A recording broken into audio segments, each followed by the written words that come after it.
Okay, which I should mention about Jonah Hill. He plays a great agent. Well, I actually really don't like his character. I don't like his acting in this movie. I'm just saying he played what I'll say, and I didn't think he did some stupendous acting job. I didn't think he was bad per se. But my point is, he got again, it's just people that are going to use you. Yeah. It's opportune. He got the opportunism down. And it is very much just in the beginning, one of the first scenes, he's on the phone with his wife. And his wife's just saying, come to the wedding. All your friends are here. And Moondog is like, I don't have any friends. I have people. And she was like, well, the people who pretend to be your friends. And it's like, that's very encapsulated in the Jonah Hill character, which I get. An agent's never your friend anyway. No. Look at these guys like Brian Callen or Chris D'Elia who, listen, if they did what they're being accused of, then fuck them. I don't have any sympathy. Yes. Obviously, there's no sympathy for any of that type of behavior. But it's not proven that they've done what they've been accused for. But those agents who I'm sure they were, told them they were like best buddies and like, let's go out to dinner and blah, blah, blah. I'm sure those agents, those agents will drop you like a fucking fly. And I'm sure, well, I don't want to say anything about Brian and Chris D'Elia, but I'm sure, if there was undeniable proof that they didn't do what they're accused of, those same agents would be right back. Oh, by the way, I'm not saying there's anything wrong with that. I'm just saying that's the nature of what an agent, when you say, these people aren't my friends. No, that's accurate. They're not. Yeah. They are your business partnerships, essentially, however you want to fucking call it. But the hint of anything going south, they're gone. Yeah. But you do, I wasn't a fan of Jonah Hill's acting in this because I thought his accent, he puts on this Louisiana accent, which I thought very much kind of takes you out of it. I was not a fan of that, but he does kind of play this very sleazy character who, he's attached to Moondog because he believes he's going to make money off of him. He kind of walked in on Moondog's wife at one point in a very creepy scene. And you do see after Moondog's wife died and Moondog no longer has access to that money, Jonah Hill really wants nothing to do with him after that because now he's seeing just a sinking boat and he wants to get off. But then at the end of the movie, Moondog wins a Pulitzer at the end and Jonah Hill is back and he's acting like, he's Moondog's best friend again at the end. Yeah, again, this is just very, very...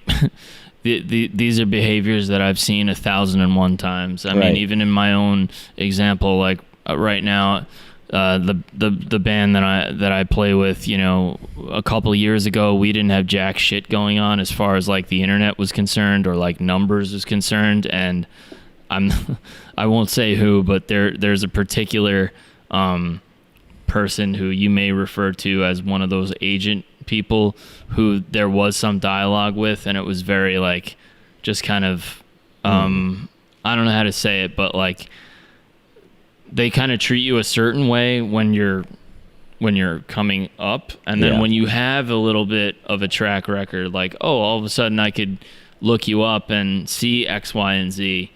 It's just a different story. It's a different conversation. It's you have more but again, you know these things going in. These people are not your friends. Yeah. And they're here to be there when the times are good and when the times are not so good. I wonder almost if Harmony Korine is drawing from personal experience because we see Harmony. I'm sure we see his career in the late '90s. Gummo is 1997. Julian Donkey Boy is 1999. Both of them, at least at film festivals, very successful. And he's this talked about director. And then there's kind of a 10-year gap almost. There was before Trash Humper. Or 7-year gap if you consider Mr. Lonely, which was 2007. But Well, he was also getting into trouble. He was getting wasn't into he? trouble in that 7 years. He was famously banned from David Letterman because he, allegedly stole money from Meryl Streep, which was another reason in college why he became my favorite director. Because like I kind of like went through a weird fuck Meryl Streep phase. Why? Is that a whole bag of worms? No. It was just like who I was and who I wanted to be as a filmmaker when I was, 19 or 20. I mentioned last week about, how I was in my Occupy Wall Street phase, and I was very much like a, fuck the establishment, fuck all these people who want to make like nice, classy movies. Like, I'm gonna watch movies like Kids and Gummo and fucking all that shit. So I would have been Meryl a huge, Streep was the Meryl the Streep government is. Meryl Streep was like Meryl Streep did 9/11. Meryl Streep is QAnon. Meryl Streep is QAnon. Okay. Well, she was just By the way, Trump was asked about QAnon, and they were just like ridiculous. Oh my god! Like, you know that they think you're trying to save the world from pedophiles, and right? he was like, "Is that such a bad thing?" And it was just like, I mean, fuck, what? He literally goes like, "I mean, I do what I can." It's so fuck Meryl Streep. Yeah, and I forget where I was going with this, but basically I was like, anybody who robs Meryl Streep is my friend. And I was like, I was big into him. You had issues. I had issues. Well, I was just like, I don't know. I wanted to be like some revolutionary because I was a fucking 20-year-old college student. I know, but think about the actual mechanics behind robbing Meryl Streep, right? Like again, something that sounds like in your brain like funny or fun even, but then you kind of like play it out and you're like, all right, so we're backstage, I'm invited to David Letterman, like this is a big deal, and like my go-to move is like, where's Meryl Streep's green room? Because I'm going to fucking because I'm gonna rob steal her. Yeah, because I'm going to rob her. Yeah, like that's what he wasn't in a good place. No, he wasn't. So I'm sure like Jonah Hill, he relates to, relating to personal experience of just like how many, like after he got banned from Letterman, how many agents do you think just wouldn't pick up the phone after that, or it was just like, oh yeah, I'll see it. And then after when Trash Cumpers came out, or when, because this particular movie, The Beach Bum, wasn't a critical success, but Spring Breakers was.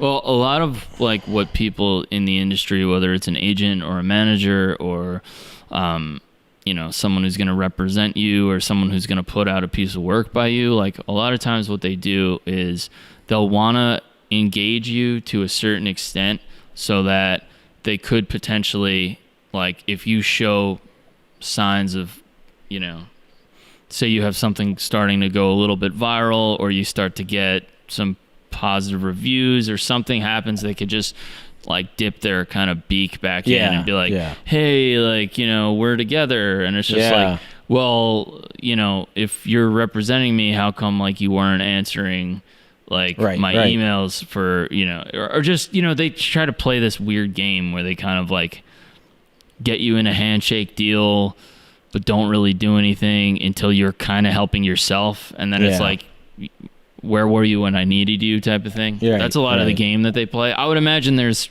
crossover in the film world too. I'm speaking obviously from the music side of things.